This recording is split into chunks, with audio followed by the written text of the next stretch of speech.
জীবনের first time cake বানাইলাম। এখন দেখা যায় কেমন হয়েছে।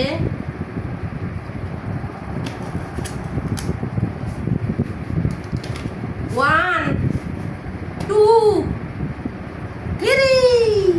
ওয়াও, মাশাআল্লাহ মাশাআল্লাহ মাশাআল্লাহ, খুব সুন্দর হয়েছে। আপনারা দেখেন, জোস হয়েছে জোস।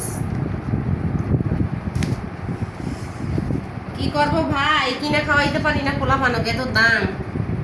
তাই নিজে ঘরোয়া পদ্ধতিতে কেক বানাইছি বাচ্চা কাচ্চার লাইগা।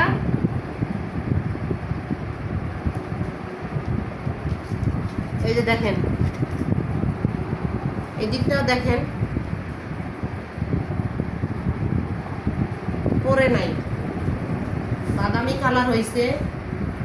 কেকটা যেরকম হওয়া উচিত ছিল ঠিক সেটাই হয়েছে। এই যে দেখেন, সাইড দিয়েও খুব সুন্দর হয়েছে। তো কেউ যদি আমার কাছ থেকে কেকের রেসিপি শিখতে চান অবশ্যই কমেন্টে বলবেন, আমি চেষ্টা করব সবাইকে নিজে যেভাবে বানাই ওভাবে শিখানোর। তো ভালো থাকবেন সবাই।